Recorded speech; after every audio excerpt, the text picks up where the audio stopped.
Ladies and gentlemen, welcome back to the MartiniWorks Podcast. Hello. We got Gels here. I'm here. We got a tall version of a Diet Coke can. Dude. And we got Dakota. I've never seen a Diet Coke can like this in my life. DC the long way. I didn't know you were a Diet Coke kind of guy. You have to do it again, Brent? No, we're good. We're good? Okay, Brent's just playing with the cameras. going on? Welcome back to the MartiniWorks Podcast. If you guys are looking for car parts, mod your car at MartiniWorks.com. And of course, thank you so much for the support kind of coming into 2025. It's been an absolutely awesome year so far, and we're so thankful for all of the support. Seriously, it means the world. We got some new products on the website. I think we also have a very special shout out as well, if I'm not mistaken. Is that right, Dakota? Yeah, there was like a crazy order that came through, and they said that they listened to the podcast. So we always love hearing when you guys order, and then like you're like, "Hey, I came from the podcast. Love listening." That is the coolest thing, and we read all those messages that come through. That doesn't mean put fuck shit in it. If you want to, if that'll make you buy, put whatever fuck shit you want, I guess. But the real reason is because we really like reading the comments, and we have a little Facebook group that I share them all in, and then I annoy everybody on the weekends. But it's awesome. Worth it. What does All it right. say? We have Devin Sanders.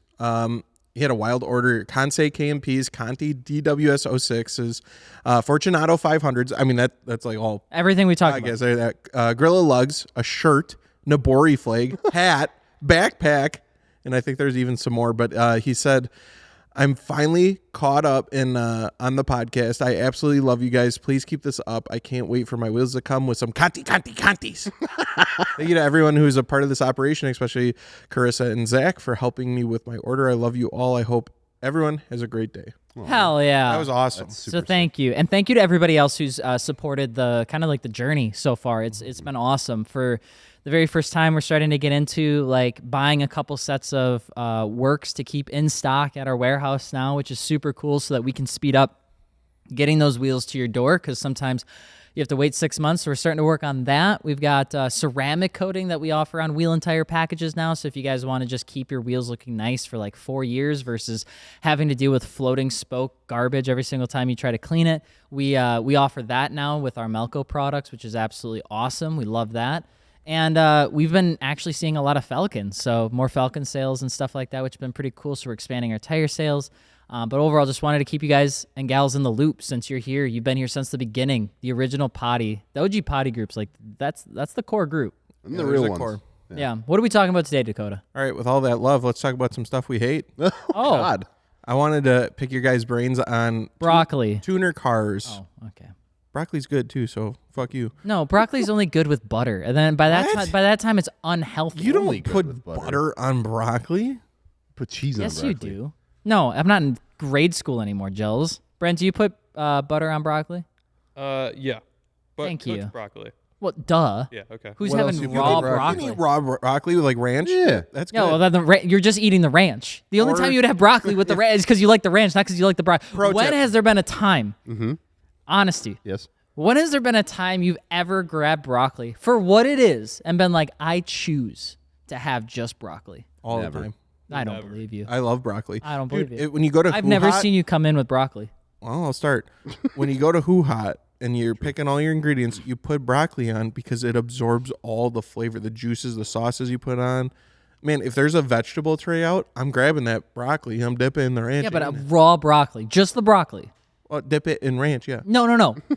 Just by itself, Yes. that's a lot. That's what I'm saying. If it's cooked broccoli, then yeah, Yeah, absolutely. broccoli is just a medium of other flavors. It's not the flavor itself. Anyways, Anyway, Anyway. tuner cars you hate, not vegetables. okay. Me first? Sure. Oh God. Yeah, I want you to just You got a throw it out list, there. I know. I know What do you mean I got a list? Yeah, I know you I'm got not a that list. opinionated on anything in particular. Time to get opinionated. But I hate Genesis owners. I'm just kidding. I'm kidding. What? I'm kidding. That's not true.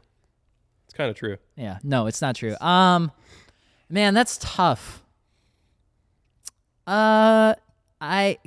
Is there like a subgenre or does it have to be like just a platform?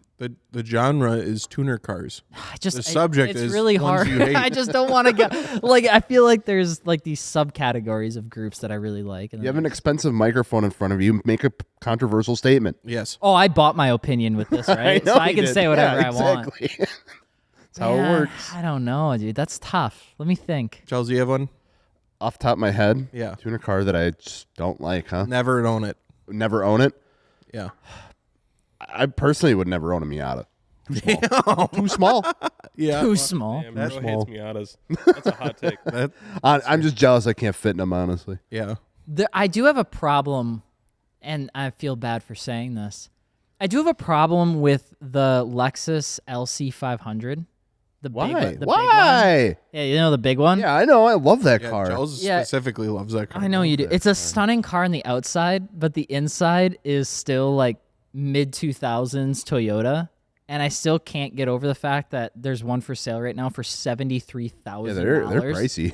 And like, there's nothing really that great about them. They look cool. They look sick. That's about it. But that's it. Like they're automatic. The interiors are super old and dated. But if you tell anyone that, if you tell a single person that you're not a huge fan of that LC500, people think that you just like broke the window glass on an LFA because they put them in like the same regard.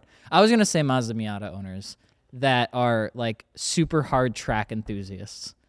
They get a little difficult. Well, you're going. No, it was just tuner cars. I can't do it. You're hating people. Yeah. That's messed up. Oh, I had the mic. I thought I could. Yeah, I did tell him that. Yeah, the gels miss. There's one that I have that it's grown because I never used to have a problem. I don't know really what happened, but now I just don't like them. Like I see them and they piss me off. Oh, Jesus. It's Velocitors. Oh, I really? just don't like them. The Veloster N, Yeah. okay, gets a pass. I like that. But regular Velocitors are fucking dumb. You can't say that. They're Already stupid. said. They have different doors on each side. The Hyundai people are going to come after you, dude. Fucking bring it on. Yeah, I and don't they're care. asymmetrical looking ass. Yeah, what are 3 of them going to fit in the car because you only open 3 doors? It's all right. Yeah, you got to load 2 out one side. And I don't know. It's like, You had one of those, but just Mazda. No, I don't. I don't know why people think that the fucking RX-8 only has 3 doors. I don't know where this has come from and why it is a just common belief out there that the RX-8 is like the Veloster and has 3 doors. It has 4 doors. well, Never it's seen more yet. like If 2 you and a had- half. Never seen them The open. first time you're hearing this, they have 4 doors. Wait, hear me out. I Don't think believe them I because know I've what never- it is. I've never Because seen it's 2 doors Yeah. and then 2 half doors. Yes. So half, 1, 1, 2, 3. Yeah. It's kind of Fair enough. I've never seen all 4 doors open. That's all. I have. It's sick. It's like Yeah. boom. It looks like it You exploded. could like jump through the car completely. I do 'Cause there's kinda. there's no B pillar at all. I know there's some people that probably listen to this and have Velocitors. I'm sorry. I hate your car, but I hate it. I'm trying to think if I like really don't like a certain. There isn't like a car you see all mod. There's this fucking 10th gen Honda Civic that's modded to. I don't even want to say modded. It's has shit glued to it to holy hell that goes 90 miles an hour past my house every day. I kind of hate that. That's stupid. Kind of making me hate the whole genre, the whole 10th gen. You guys had one. We had one. Now I hate him because this one guy fucking. Dude, oh my God. It was wrapped all crazy, then peeled half the wrap off, and then had like bozo exhaust sticking out the back, and then it was like cut down, and then, dude, there's just a million He's fucking. dialing it in. There's. Dude, that dial's broke off. It's crazy. Brent, do you have one? Is there one that sticks out to you? Yeah, Focus ST. Whoa! Okay, dumbass. Okay. It's because he has a Hyundai. He's trying to stick up Yeah. for his Too much of people. the pop tunes. I guess GTIs are kind of up there too. And if they have pop tunes, just it's too It's so hard for me. Imagine. I don't hate a car. I don't sometimes like the people that own the cars, but then it's a person thing, right? Like, Yeah. Keep it to cars. Don't attack people. Yeah. I'm trying really hard, as you can clearly tell. I'm just saying, like, there's a car rolling by. There's none that just bug you. Something that just bothers me. Like you see a car go by and it just ruins your day. What is it? I really, yeah, I get like unnecessarily upset when I see Kia rip off another design element of like another company, Now we're and getting every year they drop something like the new. I think they're Santa Fe's. Literally ripped the back end of a Rivian R1S like off of it and just splattered it to the back of it, and now it looks like a mini Yeah. like Rivian truck, like SUV. And I looked at him. I saw one drive by this morning. I'm like, am I the problem? Like, are they different? So then I went on Google and I looked at it. I'm like, No, Hyundai literally copied an identical back end of a Rivian, and I hate it. Hyundai or Kia? I don't know. They're all both the same. Yeah, I have a question too. Does anyone else know, like, you know, like the Cybertruck, like front, like have like. Don't talk about Cybertruck now. I'm referencing it. Like it has like the light bar all the way across. Yeah. So many other, I feel like manufacturers are doing that now, or like people are buying aftermarket things for their cars to make it look like that. I know Volkswagen has something specifically. It's had that though. Has it though? Was it before? Because I see it all the time. I'm like, is that a goddamn Cybertruck? I'm like, wait, no, it's a fucking Volkswagen. There's 2021s that have that it's light weird. bar I don't like it. I like the wild thing is all I like it. all the Cybertruck recalls and people selling them right now. It's a wild place. Wait, to be. I have a question. So you like rep wheels but don't like rep cars? I'm not a fan of rep cars, Okay. and I can't necessarily say that I'm a supporter. Okay, But I understand their place. I read the Not comments people- sometimes and people think you like rep wheels. What about people can't buy people that buy a rep car probably can't afford the real version. I mean, that's why you're probably buying a Santa Fe and not a Rivian, right? I just don't like it. You know, like KTM should have their own originality in their own way. And Why? I think, why? because I think it's just you should. It's like I feel like you should make your own art instead of using AI art. I just think it's better. The point is to show creative expression, not be a tool. And I think that's why I don't really like Tesla that much, because it's too much of a tool. Fair. So rep wheels, Rep car. rep tar. Careful. So what's your thoughts on rep wheels though? Mine? Yeah, like like if a company makes a replica wheel, are they just lazy AI users? I think that there's a lot of people that would jump onto a design that's replica and do it to either hit a market that's not supported or to make money. Absolutely. I think there's an element of like honesty when people do that, because there are certain companies that will say that, like, this is a nostalgic take on an old DTM design. You know, this is an iconic take on a Formula One, wheel. And it's like, cool, I get that. I understand it. But there are other people that make a 6-spoke TE37, try to hide it behind a bunch of marketing stuff, charge, $1,600-$1,700 for it, and then just completely disregard that they took every design element from a TE and put it on their wheel. That's not a consumer problem. I think that's more of like a manufacturer thing, Yeah. Do I think it's cool? I understand why they exist. Like, ESR started their entire like capital foundation off of affordable replica wheels. Didn't and then Rotiform kind of do that too? Rotiform did the same exact thing, And technically, like, you go into other spaces too. It's like people that take rebranded products and then put their name on it. I mean, it's kind of like the same thing. Like, except for being a rep wheel, it's a design that's not yours, that you're buying. You're putting your name on it, and you're saying, I made this, even though you didn't make this. It's like two different things. Kia's doing that. Yes. And certain companies that drop ship products, right, do that too. Yeah. They take something from here that these people made, said, I'll buy it for $100, put their brand on it, and then sell it for $200. know. But these guys didn't do anything. They're just rebranding something from over here. I feel like Hyundai's done a decent job. But like I don't look at like that Santa Cruz or Santa Fe or whatever that Santa it is. Fe. And like I don't look at that and see a Rivian, honestly. Really? I don't get that. I do. I see it all the time. What model Rivian, Alex? The like the- SUV one, The SUV one. which I think look really cool. I can always see the Rivians coming from like 20 miles away. Yeah. They look very But that's what I'm distinct. saying. Like, Rivian has their own design language. Yeah, They came 100%. into the market as an electric vehicle company, and obviously there was some competition and things like that, and they still came out with something that felt fresh. Even the interiors, fresh and different and cool and unique. Is it all good? No. Some of it's kind of ugly, but it's like theirs. BMW comes out with stuff, and it's like, that's the ugliest thing I've ever seen in my life.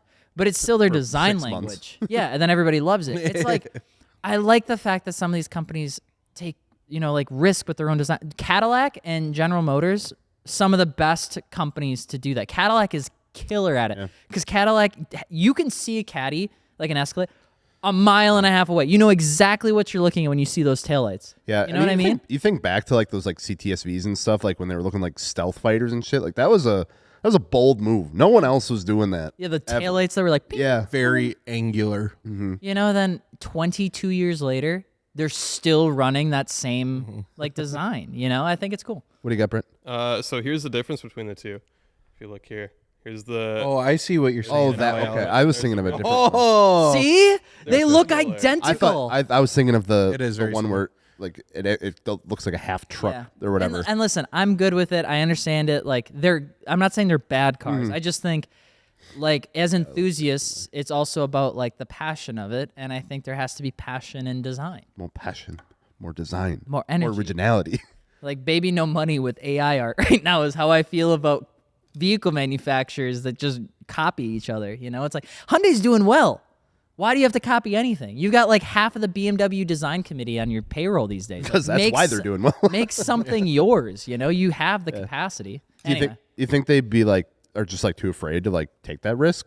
I think they just have such a recipe that works. Right, yeah. You're just like, Let's take a little bit of this, a little bit of that. yeah. I think that's Throw why it in a N-Line. bowl. I think that's why N-Line's doing so well. You know, like they have their own racing series now. It's very affordable. I love what Hyundai's doing on the motorsport side. So my opinion's a little bit different, but like, if we're just looking at design, I don't like copycats. It's like the same thing as wheels, though, right? You have the expensive brand, Rivian, and then you have a budget brand come in, like, oh, I can make that, but do it way cheaper, and people will like it. Rep Wheel, Hyundai. Yeah. They offer that cheap version of the expensive version. But yeah, I think that's where the whole controversy comes in, and like that's my only real gripe with replica wheels is, I mean, you're stealing someone's design. Someone came up with that, and you're just taking it and making it way cheaper. I think that's more the issue. It's never too much been about, oh, they explode, they're cheap pieces of shit. They don't do that. Yes, that happens when somebody totals their car. Yeah, the wheel exploded. So did the rest of the car. Like, did you see it? You know, it's not too often a wheel just going down the road and explodes. And especially nowadays, there's a lot of wheels that are replica designs that are still strong, lightweight wheels. 100%. The shitty part comes in when it's a stolen design. Like I think you should make some effort to make an original wheel. Yeah. It's just there's only so many ways you can make a wheel design. You know what I mean? Like at the end of the day, there really is there's only so many ways to make a 6/8 or a 10 spoke or 5/7 or 9 spoke. You know, and then by then you're playing with concavities that are getting shallower and shallower because the wheels are getting bigger and bigger and bigger. Right. It just makes it tough. I don't know. Yeah, it does make it tough. Because it's like, no matter what you do, too, it's like, oh, it's a rep, no matter what you do. Yeah, That's right. It's a rep. The one thing Oh, it looks like this. It looks like this. The one thing I will say is we actually talked about this at Riverside because we were getting the cars lined up and getting everything staged. And we saw a couple cars come in on Kansei 7s over at the Grip Royal booth.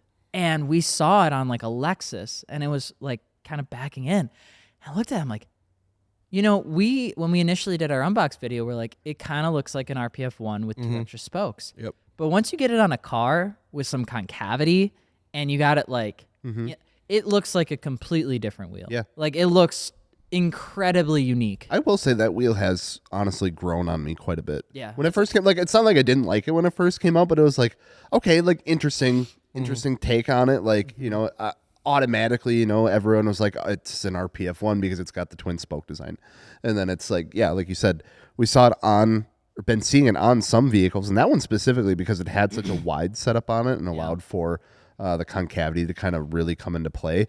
It did really kind of sit in its own a little bit. Like it looked really, really good. Yeah, you didn't look at it and think RPF 1. No. But the RPF 1, like that's, I think when you talk about like rep designs, I think that also goes into it a little bit where the RPF 1 doesn't have a concave face, no matter the concavity of the wheel, because they just push the face in because concave design motorsport wheels is not good. You want it to be as flat as you can for like weight and heat and all that sort of stuff. So Kansei took something and made it concave and added a design element, which I think kind of like takes this exponential curve to how things look. Like if you were to look at a wheel that does come concave or semi-concave, like a TE37, and you try making a unique 6-spoke wheel, that's really hard because the TE37 comes in a billion different sizes and configurations, and it's hard to not copy. With the RPF 1, there's a lot of easy ways you can copy because the design itself is so locked into a box of what Enki does with that wheel design that I think that's why I think Kansei may have maybe not picked it, but used it as like inspiration. Yeah. Because it is a really good looking wheel. And there was I cannot remember the name off the top of my head, but it was an older Japanese wheel, I think from like the 90s, that had a similar design too, which I would say is more related to that. But the RPF1 is still around, and that's what everyone kind of knows. But yeah, dude, there's so many wheels, and we know because we've looked, because we've designed wheels before. Yeah. So it's like, obviously, the last thing we want to do is go make a direct replica of a wheel. But you go out there and look, you go on like some of these like Japanese auction sites or things like that, and you just search like aftermarket wheel or car wheel or just old JDM wheels in general. Dude, there are like, you can find like catalogs of stuff that from like the 80s and like the 90s.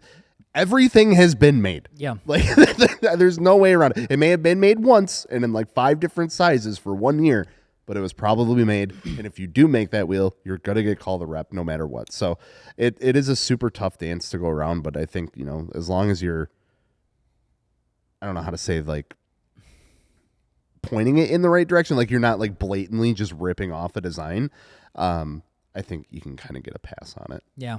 With that being said, we do have to take a small break, but not before talking about our partner of the MartiniWorks podcast, Continental Tire.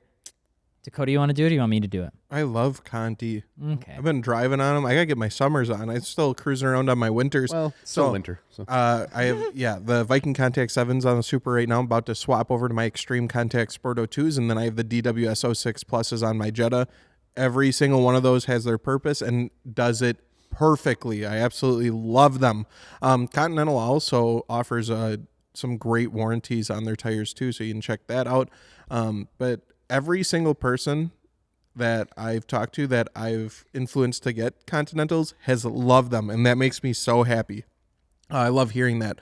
So like my buddy has a Jetta Sport Wagon, and he got the DWS 06s, and he put that on there. Frickin' loves them. Loves them. They've been doing great. So good. Dry, wet performance is absolutely fantastic. And if you want to, you can get them at MartiniWorks.com. So go check out all the available sizes. They got a metric ton. Metric. Butts. Oh. I was just trying to add ad-libs to it. It was just seeming a little quiet. It was like a 1 out of 10. It wasn't very good at all. Hated it. Damn. Jesus. All right. Anyway. I'll try again next time. Thanks, Conti. Catch you in a bit. Ladies and gentlemen, in front of me, if you're watching, I have a Liqui-Moly Turner Motorsports number 96 GTD car. Don't break that. Sick. Would you like to know how you can tell the difference in classes in IMSA based on this replica design? I know, but tell me. Rep car. So when you watch IMSA, the WeatherTech series, you're going to notice that this is green, the side mirrors are green, and the end plates are green. That denotes a certain class. You have GTD, you have GTD Pro, you have LMP2, and then you have GTP. Yep. And then GTP is like black and white. You have GTD Pro, which is green. You've got blue and red. And so it's pretty cool. And then what's even neater is obviously a lot of people think WEC, which is like the European version, World Endurance Championship, are identical. They're not. IMSA and WEC use slightly different versions, which is also why AO Racing, the green dinosaur race car, has a purple twin called Roxy. That is the WEC version of Rexy. So Rexy races IMSA, and Roxy typically races WEC, which is why you see 2 different cars. The rules and stuff is so basic crazy. breakdown differences between the classes. So GTD is like your normal sports, like your sports cars. So that's where you see like your Ferraris, your Lamborghinis, your M4s and stuff like that. So it's pretty much like your road going street race car. And then you have GTD Pro, which is just essentially only pro drivers are in that class. With GTD, you can have a bronze or silver certification, but you can only have 1 platinum driver. So you can only have 1 professional in a GTD endurance class. The other 2 have to either be both bronze, silver and bronze, or something of that nature, at least for IMSA. And that kind of keeps the field level. GTD Pro, all pro drivers. LMP2 are the fancy looking cars that kind of look a little bit older. And then the GTP class is the crazy factory backed, BMWs and stuff like that are out there. The Penske Motorsport Porsche, that's super cool with like the purple headlights. Yeah. That's typically all pro factory drivers. So those guys, like, there are people that race that are in pro that still have like another job. You know what I mean? Mm-hmm.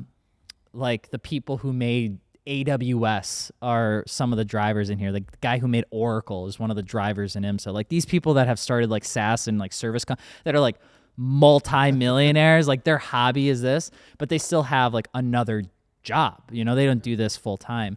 What's their I rating have to be?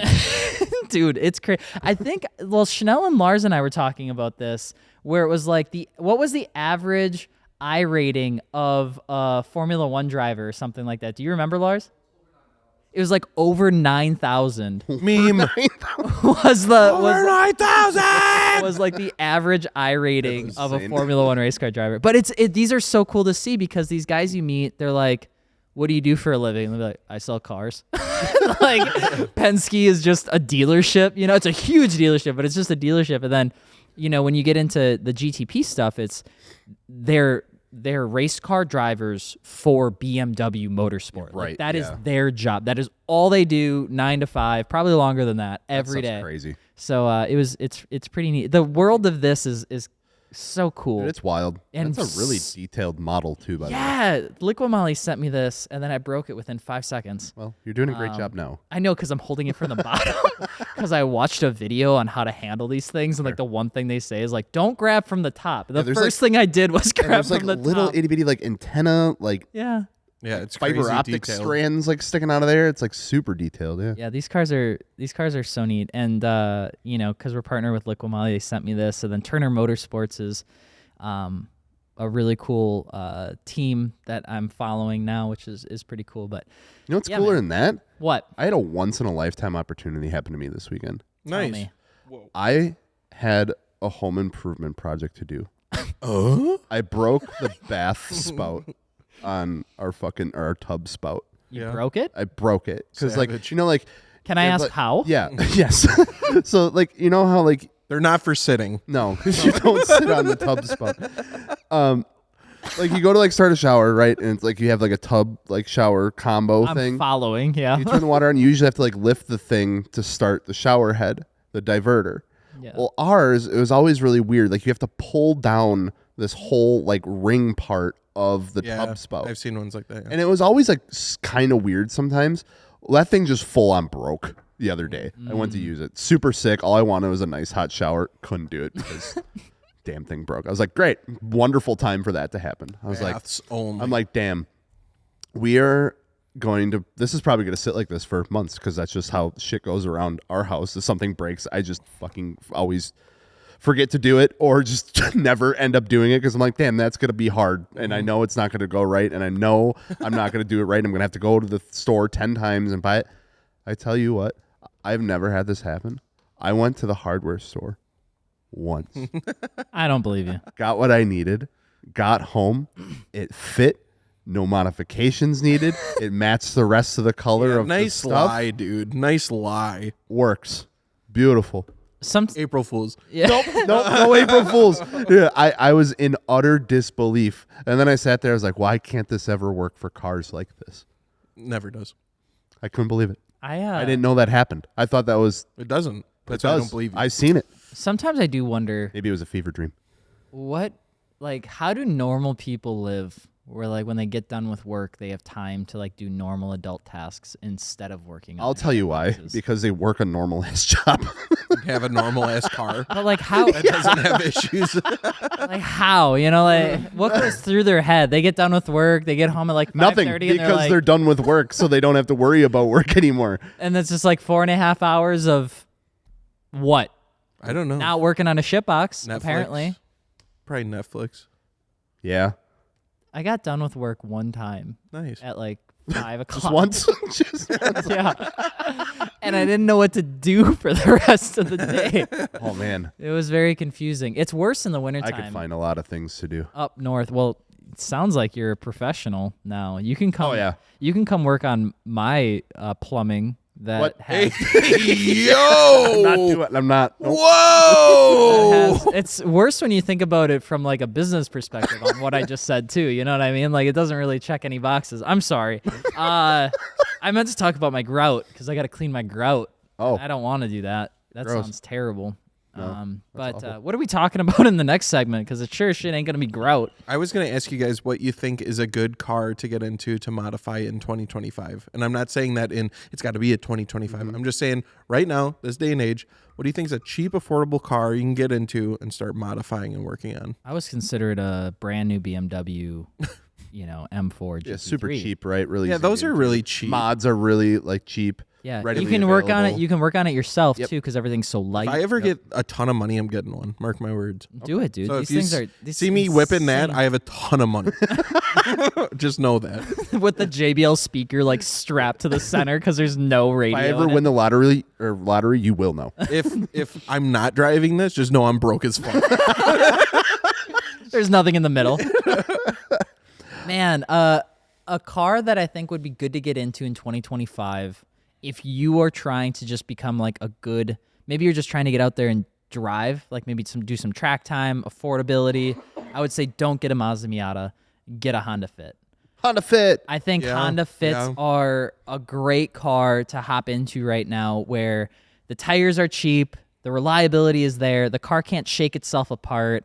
It teaches you a lot of practice in the corners if that's something that you really care about. I think that would be my go-to for maybe more driving and stuff like that. But for more of a show car, and if you wanted to stay on a budget, I think you getting a baller-ass like old Mercedes and just dumping it is the best, cheapest way to look They richer than you do are. depreciate so hard. You can get a lot of car for not a lot of money. That's what I'm saying. That maintenance will kill you. That's why I said get an old one. Like get one like But not too old. I would say there's a sweet spot of affordable Mercedes between 1979 and like 1992. In that range, you can get cars you didn't even know existed for golden $4,000. Like you put in Mercedes-Benz, put those year ranges in your Facebook marketplace, and you will see the wildest, silliest shit, and it's so cool. Basically, It's going to have features your cars have never had. If it Yeah. has an ashtray, it's good. You're in.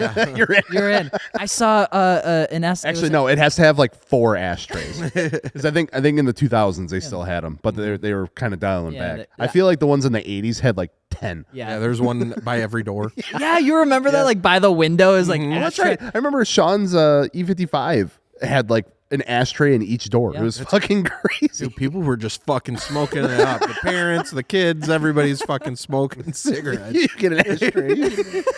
No, I found one actually in Appleton. It was more expensive, but it was pretty cool. It was I want to say it was a 280 convertible, red, chrome wheels, tan interior, 78,000 miles, and it was like 13 grand. Damn. But like you imagine that bagged on like a summer day, Yeah.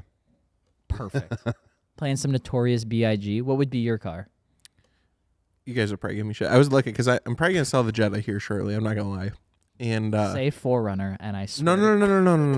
No. But I was like, well, I should get, like a reliable daily and stuff. But that immediately turned away as I'm like, well, I'd have this much money. Oh. So now I could get that. I started looking around. Anyways, Dodge Caliber SRT4s are really cheap. Okay. How Like cheap? really cheap. Dude, I'm seeing them consistently and like not the clapped out ones, like the actual ones I'd consider buying, $7,000. Damn. Price check. Like, damn, that's a here's Price the check. caveat since we have someone doing research. There's a lot of clapped ones. Yeah, So you got to I sift, imagine. you got to be willing to drive, you got to be How- willing to find I it. feel like that wasn't. They couldn't have made many of No, those, they're right? yeah, and that's why it's tougher to find. Yeah. But I don't know. I feel like there's always people selling them, and They're pretty cheap.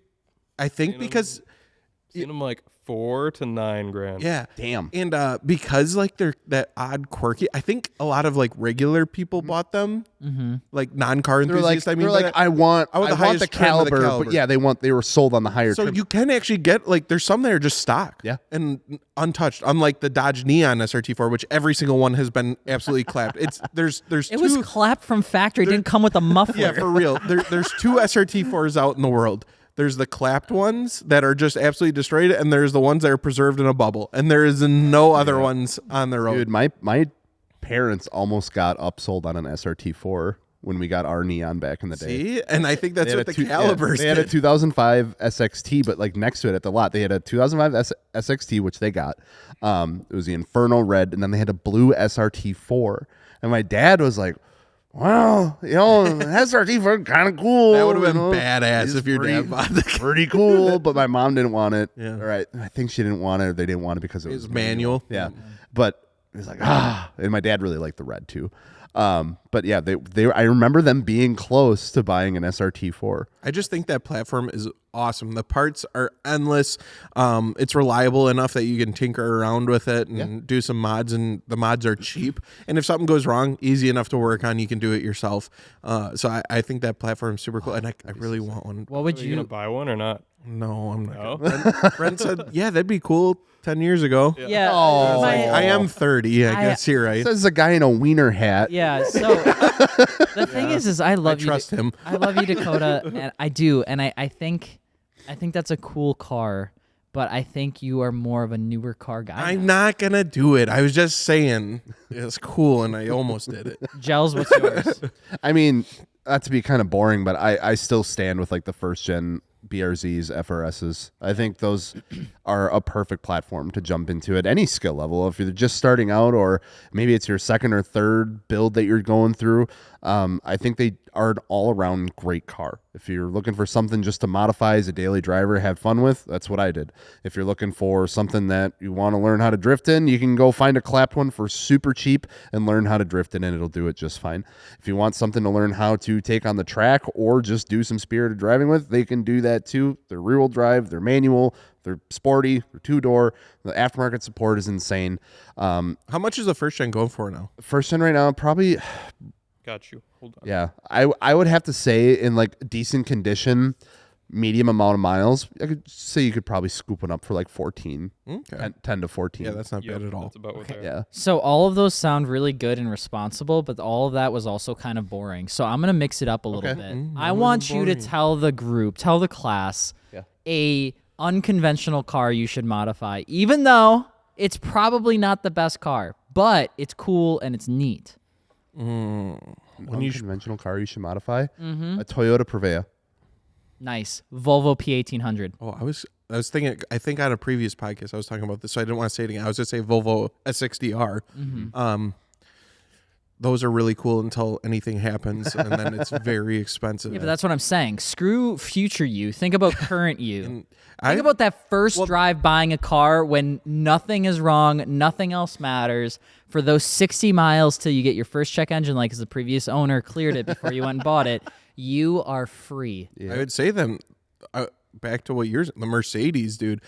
I was looking into those because I was trying to find a responsible car, so I started looking at wagons, very practical cars. Good man. Yeah, but the problem is they stopped making wagons in the U.S., so that you're pretty limited to what you can get. And then the ones that are left over, a lot are lame, but then there's some hidden unicorns in there that are phenomenal, like the CTS-V wagon and stuff like that. But I got to Mercedes wagons, and I'm like, my fucking Lord, why do I need 700 horsepower factory in a wagon? That's amazing. Granted, those ones are still a little bit pricey, a little bit newer, the AMG wagons. You're looking at 60, 70K for those. That's pretty pricey, but man, that's badass. But there's a ton of cheap Mercedes you can get into that make ungodly horsepower, and you throw some wheels on it, maybe lower it a little bit, and you, like you're saying, you're a fucking baller. And yeah, if you're not worrying about it, fuck it. Yeah, the spark plugs you're gonna have to replace are gonna cost you $2,000. That's okay. And the brakes are going to be $5,000. Yeah, and all your electrical components are gonna start failing. Yeah, you have to unplug your seats every time you get out of the car. Yeah, your battery's gonna have a phantom draw always. Yep. But Yeah, you got so- hella power. So I thought that was kind of interesting. So I was like, for those that don't know, I've been battling a phantom draw of my own in the Ferrari. Oh, I know. Oh, I know you know. And I know too.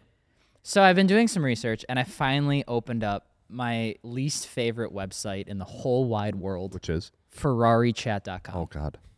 It I didn't is. know that was a website. It is a What's the demographic It's of a Ferrari cesspool of self-loathing circle jerk Ferrari owners, like 99% of them, and it is terrible to be a part of because it. You know how like when you ask a question in a forums, if you ever have, the very first thing that somebody will respond is like, "Use the search bar." It's Yes, gonna be your always, greatest-" every This time. was As if- answered 5 As if years ago. Yeah, as if I didn't do that. It's just the search bars are absolute ass on those forums. Anyway. Well, God forbid somebody has a discussion on a discussion page. Anyways, that drives me nuts. Google it. Use the search bar. It's like, bro, it's a fucking Facebook page. Just Yeah, I'll let the page answer dive it or in. scroll. Yeah. Answer it or scroll. You don't have to say fucking search it. So I was talking to, I put a post up kind of talking about how I had a little bit of a phantom draw, and I talked a little bit about the car. And my, Uh-oh. God, the comments. Why did you lower it? Why did you put aftermarket wheels on it? The stock wheels are perfect. There's nothing wrong with the tires. Stock wheels hit a curb at 70 miles an hour. And so I was like, whatever, I'll leave it alone. And I didn't get any help until I remember we used a website. I think the name of it is like Alduous Voice. And this guy does technical guides on Ferrari 360 and 430s. No idea where this guy lives. Don't know anything about him. I didn't find him on YouTube. Only on this like old website. There is a parasitic draw that came from factory. What? From the radio. That's Nice. insane. That happens over time. Nice. And so I came across this on like a 7-year-old article, and the guy talks about how you have to take apart the radio system. You have to take the whole thing comes in like a frame. You have to take the frame out. You have to get to the actual like spot where it breaks, and you have to solder it or whatever so it fixes the draw, but it's like a 72-step process. Oh, my God. And they're like, it might not fix it, but most of it, That's why electrical problems. it's like most of your parasitic draws on a Ferrari 430 come from the radio. Man. I swear, European All that luxury time- cars always because they have so many fucking weird features. Like Mercedes has like 12 different headrest modes. Right. Yeah. Yeah, but it's cool and it works Yeah. because Lars's M5 has massaging and heated seats. And when you get those things rolling at the same time It was nice. on a 10-hour road trip, That does sound baller, but it's incredible. I only care about air conditioned seats because I'm hot 99% of the time. So That's give me really- them air conditioned. That's really good to know, considering we spent a good majority of time probing around your frickin' frunk with Well, a it's like, multimeter I looking s- for this draw that Hey yo, I still have to get the. probed is what? is frunk. We still have to double check it because there's a way to check it. Yes, there is. We're never finding it. This is why electrical problems are the biggest nightmare in the No, world. You're not because- going to get answers. no, because I You're gonna love- find more problems. I love gels. It's just sometimes we just have to do it. All right. Gels is how old are you? 28? Nope. 30? No. 31? 29. There you- 29. Gels is 29 going on like 62. Bro, talking to him about fucking doing anything with cars is insane because if Gels is onto something, I'll do it. I He's just like a won't be happy dog. about He it. just chases after it. He's got it locked in. If it is not his idea of what he thinks is the problem, he bucks at that fucking idea every chance he can get. I'll be like, nah, I don't think so. I don't know. I don't think that's gonna work. I don't know how that's gonna work. It's just like you're gonna make a great old man. Yeah. I'm just working through it in real time. I Honestly. know. I know. You're just along for the I ride. have to like give him like small little hints, like in the morning and then a little bit later. It's just so I can like soft launch the idea by like 2 o'clock. I catch on right away. I know. Exactly. I think you're a real car enthusiast the day you wake up and you say working on cars fucking sucks. I think that's the Otherwise day you're just everything in changes. denial. Yeah. No, so I've started working on my car more, and people are like, "Wow, you're really starting to enjoy it." I'm like, "No. No. Let me be clear. I'm Let me be over it clear. actually. I have a heated shop with a lift and almost all the tools that I need at any given time. And when I need an insurance, I have Johnny across the street. That's why I like working on cars. Yes. When I had to work on cars in my garage, that required a 17-step process to get my car on jack Bro, you had stands. 4 tools. Fuck that. Well, yeah, but that's because I'm cheap. I know, but that doesn't. Three of them were in a multi-tool. Yeah, but it's cool. It's multi-use. The end reward is the whole thing that makes it worth it. The actual process, dude, I swear, shit. Maybe it's just because we're in the Rust Belt and like the cars we're working on. It is. No, we had the same issue with the brand new BMW. We put the exhaust on and it rattled like hell It's because just like something heat shields. always goes wrong every time. Why? That's how it goes. You know, No. See? What do you? I have one last, and See? then we'll Full take a circle. break. We'll take a break. We'll take a break after this. But everyone's done something like this. They've installed a car part, and they thought it was perfect, and they forgot one crucial step, and you've had to go back and you've had to fix it. Right? What was that thing for you? Oh man. It wasn't necessarily that. We were putting the oil metering pump, or I was putting the sewn adapter kit in my RX-8. So I had to take apart basically like the whole like front, like airbox, battery tray, like front brace support. I had to take a bunch of shit out of the front to get into where the oil metering pump was. And finally got all of it done. We were filming it. We got all this done. I was like putting it back together. It was like really freaking late. I'm like, oh man, we finally got this done. It's gonna be great. Literally go to put like the last like tray thing on. Freaking socket falls off. Where does it fall off? Right down into like the radiator. The radiator and the RX-8 sit like this because like the air comes up and it kind of sits flat. I had to take literally everything that I just put together back off, but without the one tool that I just used to put it all back together with because it was stuck in the fucking car. That sucked. Yeah. Yeah, that was horrible. Dakota, do you have one? Yeah, mine. It's a little bit different than your criteria, but fits, I think. When I was installing the HKS intake on the Supra, I had a video up, and I'm watching, and like I'm doing it, I'm going, things are going great. It's a fucking intake. Shouldn't even need a video, but here I am. And there's this tube that runs off the intake, and then there's like on the block, like a little connection with a clip. Well, you have to remove that clip to get it all off. So I go, and I swear to God, I fucking breathed on the fucker. My thumbnail touched it, and the clip just explodes. I'm like, oh my fucking God, why? Like, I have a new car. Why does this happen?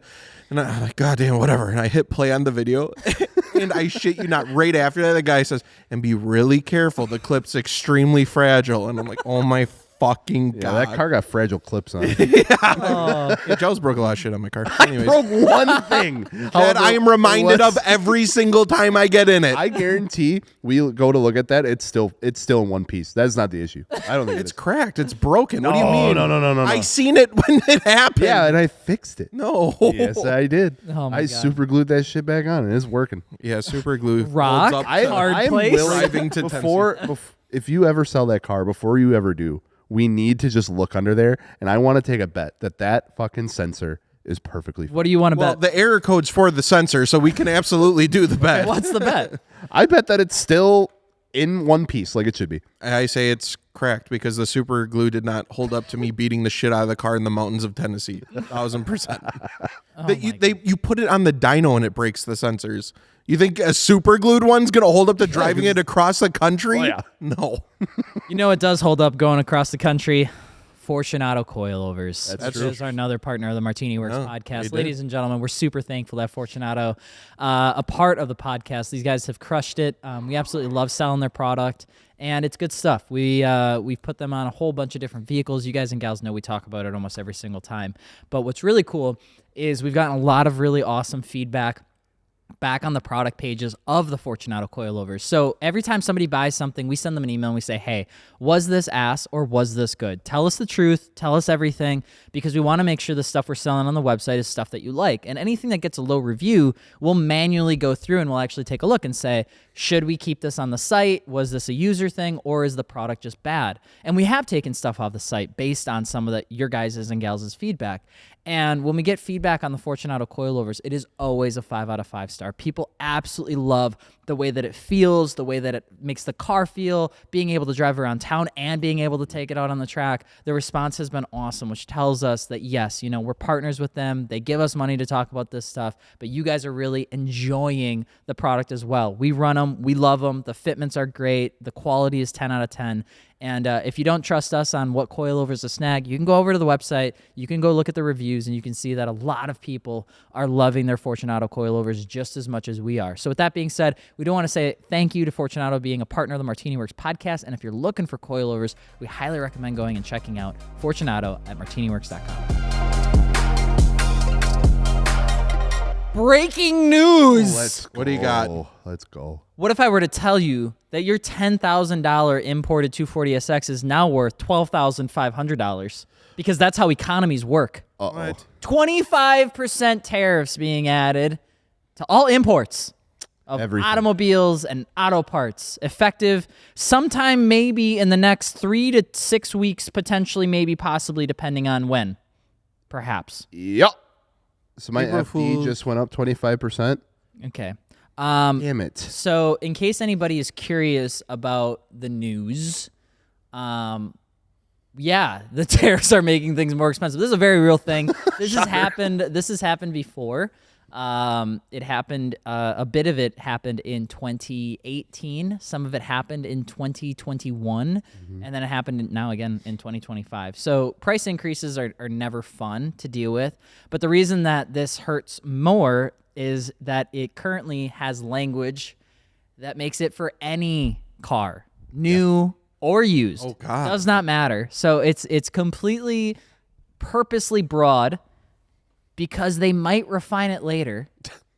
Maybe. They won't. They don't That'll know. never happen. Honestly, I don't even know how to believe some of it at times because it Right. changes so much every day. Like I made a video back in February about this, and then I got a comment yesterday. Even though at the beginning of the video I said this information is up to date as of, it was like February 13, 2025. Guy goes, "You didn't watch the news. This isn't accurate. This this is yesterday. This happened yesterday." That's I'm because they got hit with the video that morning. I'm like, "Oh my And they- God, fucking God watch forbid, look at a timestamp of Or when listen the video to was the posted. video. Yeah. Or, Yeah, so it is true. It will have an impact. I don't know if 25% is going to be the final number. They did say April 3rd was when it was going to start impacting vehicle imports. If that's going to last, who knows? But yes, so honestly, I don't know how that's going to affect, the companies like Driver Motorsports and, Top Rank, but I'm assuming if there's an added cost to the vehicle, obviously increases the cost over here, as if the $100,000 Nissan Skyline needed to be more money. Now I it did is. see some comments because I just going through the internet as one does, and with this news coming out, obviously hitting the car scene pretty hard with a lot of us wanting to at some point maybe import a vehicle, and it maybe been like trying to do that for a couple years, saving up, and then now this, it's like that really sucks.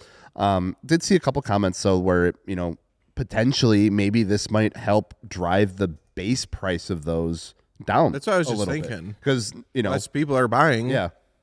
Gotta drop Will price it a little bit will to it sell. even out with the demand of It's it? gonna then? end up being the same price. I think there is some truth to that because we've talked about it, and we have a relationship with like Brian over at Top Rank, and we have a really great relationship with Chris over at Driver, and we get a lot of our cars from Driver. But I talked to Brian, and it's kind of like, who's deciding these prices of these cars? And he's like, dude, anybody. Yeah. It's like there's no control over it, so everything is just worth what people want it to be worth. Yeah. And I think when the government kind of comes in and like just lays this on the table, it does make some things a lot less appealing.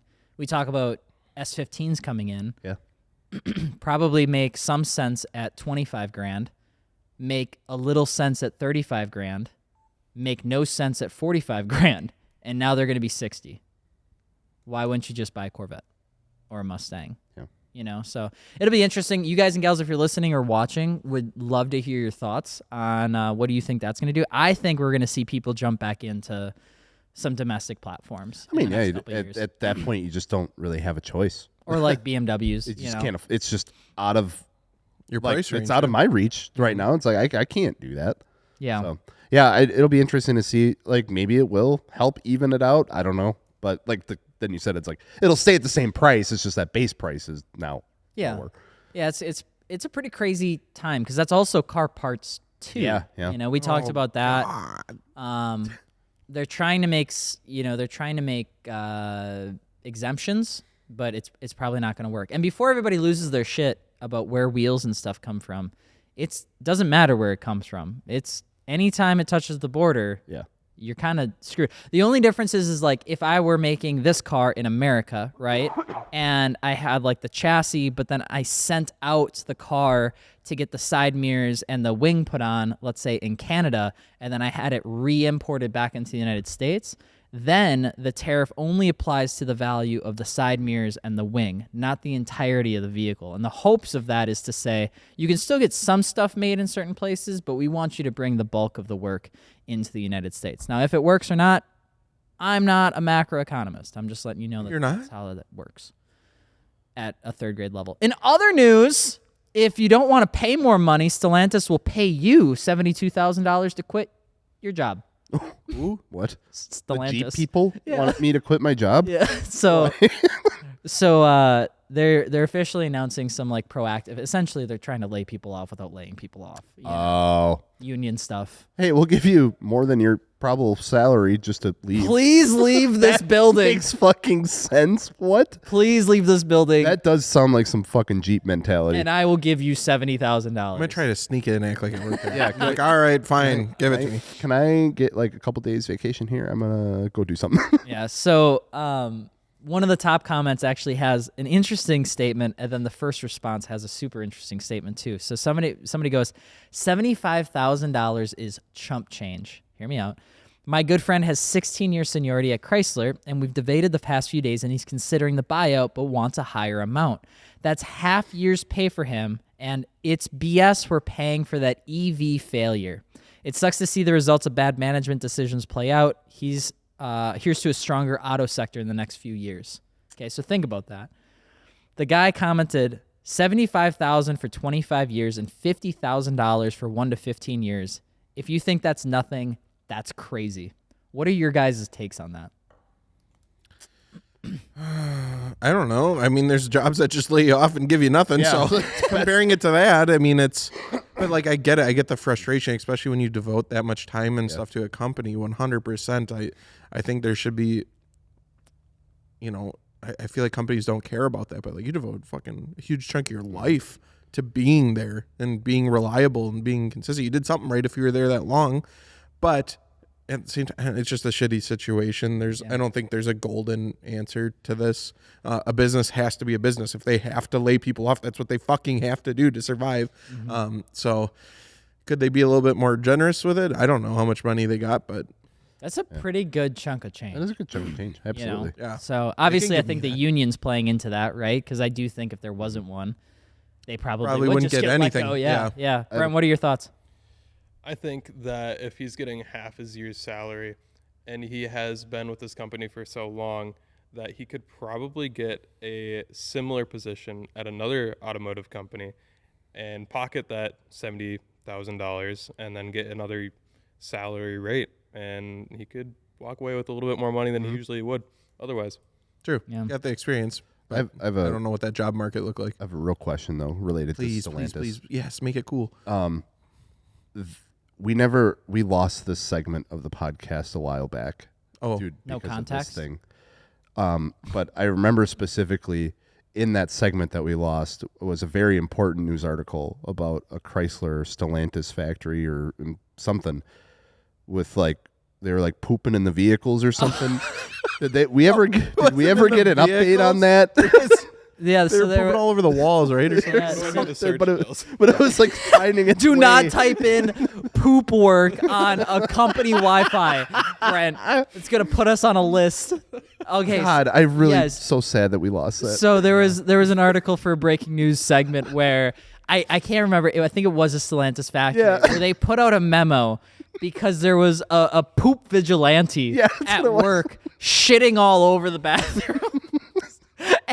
This is why they're laying them off. Yeah, this memo was like, "Who are you? Why are you doing this?" Like it was a plea to just stop pooping on the walls. Please, like it's getting everywhere. There has to be Jeeple, am I right? That's what I'm saying. That's what Jeep people do. What's crazy to me is like, because we talked about this too. Indiana. Found it. Okay. What do you got? Stellantis seeks to pinpoint culprit who smeared feces in the bathroom at Indiana factory. That's where it was. Did they get him? Or is he at large? Yeah, Let update. me look. At medium probably right now.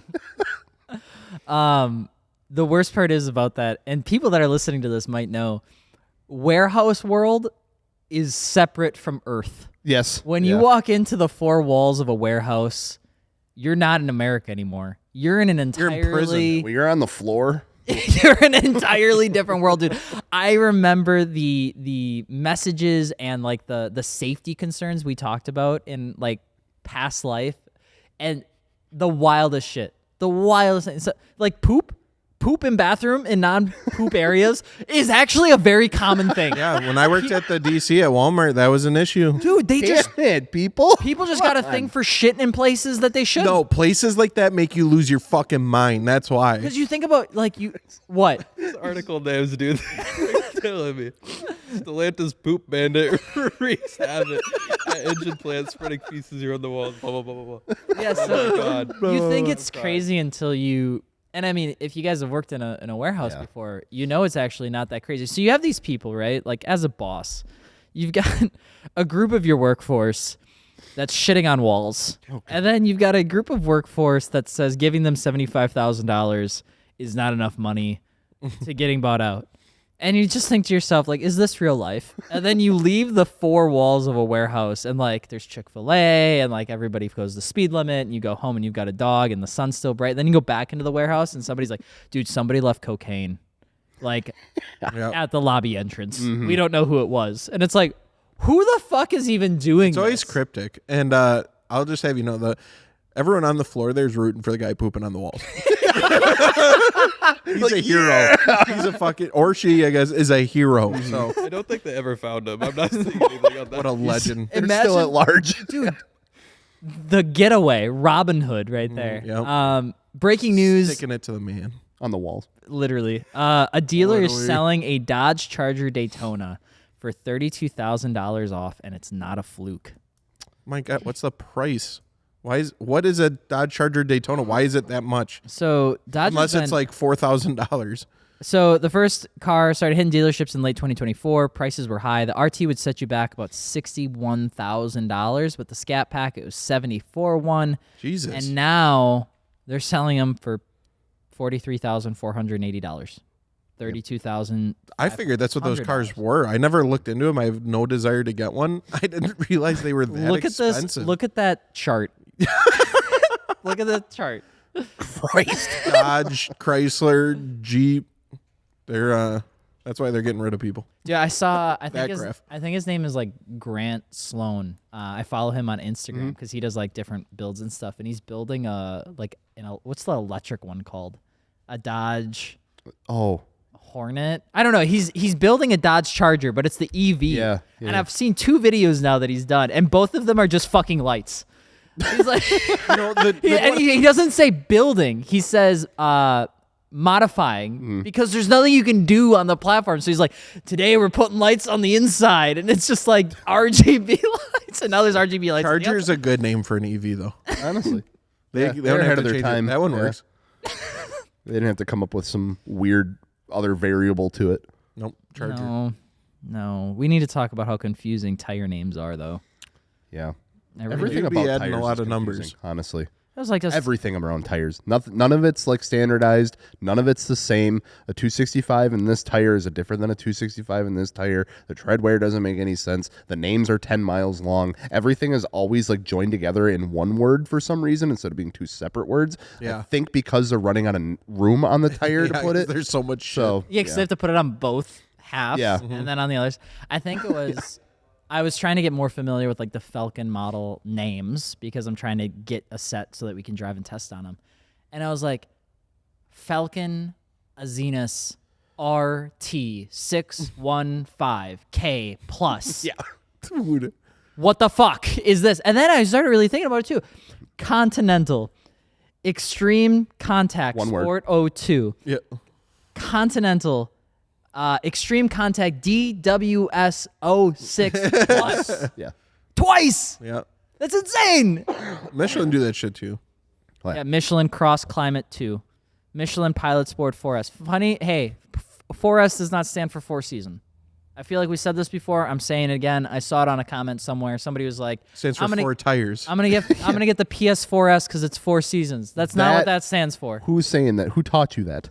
It's me. No, Four you better not have. Orlando. No. They're gonna be really confused when they realize there's a Michelin PS5S out there. Oh shit! 5 seasons. What's the 5th season? Drive it in space. No, but they do have a Pilot Sport all season. And then they have an I have. all season 3+. They have an all season 4. Uh-huh. That's what I have. Those are okay. Uh-huh. They also Nexon obviously does a good job. It's like Nexon SU1. Done. No, because it's still the Enfera. Yeah, I know. SU1. God damn it. Why can't it just be like one word? Like how cars like I a think- Dodge Charger. Why can't it be like a Continental rubber? Continental tire. Summer tire.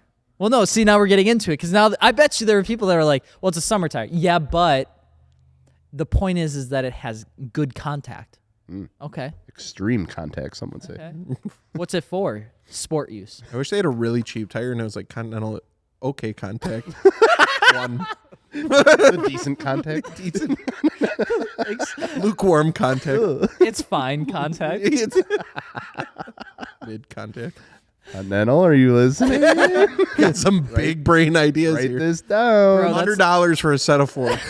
Bro, that's like Not Ray's. very good contact. That's like Ray's making a new brand of wheels called Mid Wheels. That's insane. That is fucking And they're insane, reps. by the way. They're reps of their own wheels. Like, is that They a knew- joke? I feel like they knew what they were doing. Like, I is it feel a like- joke? I feel like that was them getting spicy and being like, all right, assholes, you want to make fucking 1 million reps of our wheels? We'll make reps of our own wheels and we're going to call them mid. and they're still $1,600. I Yeah. don't understand. And people are going to buy them. And people are going to buy and 'em. they're gonna stand by them. Mm-hmm. I don't get it. I don't get that. I don't get mid wheels. It's In your crazy. guys' opinion, and then we'll end the podcast, what do you guys think is the most overrated wheel out there for like its intended use? Overrated wheel. I mean, honestly, I'm going to lump sum this is, and I've owned a set, is multi-piece wheels. I think they are very overrated, at least for me, because when I was 16, the only thing in the world I wanted was to get a set of multi-piece wheels. And then when I finally got a set, I was like, okay. And then like the novelty wears off a little bit and you're just like, this was a lot of fucking money. I'm in a lot of debt. And these things are 4 times heavier than my old wheels. Yeah. I think I might get rid of them now. I think I'll go home now. I think they're over. I think they're still cool. Don't get me wrong. Like I would get another set of multi-piece wheels again. However, it's just a fucking flex. I'll say 2-piece wheels, in my opinion, Okay. are almost a cooler flex than 3-piece wheels. I don't know why. I love the concept that because I think you need to have a spec that requires multi-piece wheels. Like that's just like a 100%. small thing for me. You know, it's like if I see a multi-piece set of wheels that's, let's say it's like a 9.5 22 or something. It's like, that's cool. You didn't need to do that because Yeah. there's like the whole point of the wheel is to get something you can't. Right. But like a nice 2-piece wheel, I think looks so good. Like T7R 2-piece, the ZR10s can come in a 2-piece. Those look absolutely sick. Somebody just picked up a set of 2-piece. I think it was Kiwamis. Sure. And those are These really, Kiwamis go hard. they go hard. They look so good because I think when you start adding a bunch of hardware, like even the new clutch wheels, those are 2-piece. But we did 50-50 hardware. But even if I could do completely hidden hardware, I probably would have because I think it looks better. I think hardware's it- dying out. It Yeah. does depend on the wheel design, though. True. Because it's like BBS, for instance, put all the fucking hardware on the front. Like, I think that shit works great. Yeah. But yeah, like the clutch wheels, for instance, it's like, especially with like the spoke design and stuff, it's like, yeah, you kind of need to do like the half hidden because otherwise there's just too much going on sometimes. Yeah. I'd say anything. I like the whole like carbon barrel or like carbon Yeah. lip stuff. I think is just overplayed. Kind of the same thing. It's all Yeah. for show. It's just. I mean, it looks really cool, and it's like you said, and it's sometimes it looks tacky. yeah, it needs to be done right. But it is a flex. It's like, yeah, I got actual carbon lips on this, and it's Yeah. like sick. That was like fucking 12 grand.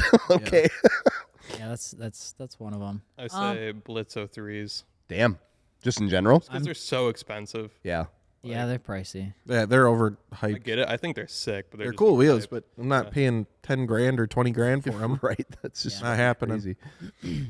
Yeah, I would say It's like the crisscross. It's the people who buy forged wheels, like for their, like there's this new thing with everybody wanting to buy like forged Apex wheels for their BMW because Apex has gotten really popular within the BMW crowd.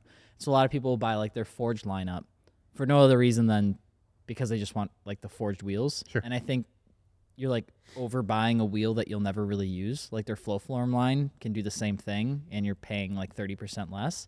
And then on the opposite side of the thing, when I see people only like sliding around like high-end wheels or like JDM wheels because anything less is like suboptimal, I think that's a little bit of a fuck around. Like I'd rather have wheels that I feel comfortable dirt dropping and thrashing and braking and stuff like that. I'd rather those be cheaper than be more expensive. I mean, yeah. There's a style to it. I was gonna say, I get you're the kind style. of a badass. I get so the if you style don't, 100% though. Yeah, It's fucking sick. I hear you though, but it's like you don't have to. No, you don't have to have those Do wheels, that. but it's pretty fucking cool that you do. yeah, I would agree with that. I think it's cool. There are people that have that setup and then will like dog on people that Yeah, can't. right. And it's like like I think for instance, like some of my favorite wheels are the Volk GCCs, and I think Hurt has a set as well, and then I think Jake or DeGainer has a set on his S chassis that he slides around, and those are like super cool wheels. I would never fucking slide on those. I would never trust myself to slide around on those wheels because I just feel like I'll damage them or like I'll break them or something like that. Right. So that's just my opinion. I'd rather run around on something I feel comfortable I think as long as they fit good, fucking send it. Yeah. The thing is like once you get those wide ass fenders on it and then you try drifting on wide ass wheels and you got 260 horsepower, it's a fucking terror. It's sick though. It's like the answer for everything in the drift community. Well, imagine photos. That's what though, it of is you though. It's supposed to just look fucking dope. Imagine photos of getting the fucking Gloria sideways with the Volk something and be like, damn. Yeah. That Well, guy Gloria's gets gone, down. so. Yeah, well, yep, that car was too good. Bye, Gloria. Just wait till the next car comes. With that being said, we're so thankful for you guys listening in on the MartiniWorks podcast. If you guys have any questions or there's something you want us to talk about, drop a comment below. I think Spotify has that ability. Or if you're watching or listening from YouTube, we take a look at all of that. And of course, thank you to everybody, both some of the people that we mentioned earlier in the podcast and everybody who picks up a set of wheels and tires, performance parts, exhausts. We've got AWE. We're getting AFE on the website. If you guys have snagged anything from the website, that means the world to us. So really appreciate it. Gels, anything to add? Malco? Malco! I already did my plug. Your turn. Okay. Talk about the ceramic coating. Talk about the ceramic coating that we offer with the wheel and tire packages. Final sponsor of the MartiniWorks podcast, which is another big one and one that we've been getting a lot closer with and have been using more and more literally every day and are now offering it on the website for either car care packages for your car and your wheels or ceramic coating your wheels right out of the gate. We can take care of that for you so you don't have to worry about doing it yourself and you can keep your wheels nice and clean. You don't have to worry about dirtying up your new wheels as easy. And that, of course, is Malco Automotive. Like I said, we've been using their products throughout the last year or so here, whether we're going to car shows, whether we're trying to make the cars look good at the track or wherever it is. It's been keeping our stuff super clean. It works fantastic, whether you're looking for just regular on-the-go detailing stuff for car shows, stuff for at home. Maybe you're looking at cutting and polishing your car a little bit. They have some fantastic stuff for that. Waxes, coatings, ceramics, all sorts of stuff, rubber compounds, things like that, conditioners, ton of stuff, and it's all been really, really, really good stuff that we trust to put on our own cars, stuff that we've brought them in-house to get first-hand training on and to really understand what that product is. That way we know when we're telling you guys and gals about this stuff that it's actually some good stuff. So it's not the cheapest stuff out there, it's not the most expensive stuff out there, but it is some quality stuff, and I think that is worth every dollar, especially when it comes to the paint and how your car looks and is protected. So thank you to Malco for sponsoring the MartiniWorks podcast. And of course, if you're looking to grab yourself a car care kit, whether it be a full wash kit or maybe just a quick detail kit, you can do so all over at MartiniWorks.com. And we're going to get the heck out of here. Bye. Bye. Bye.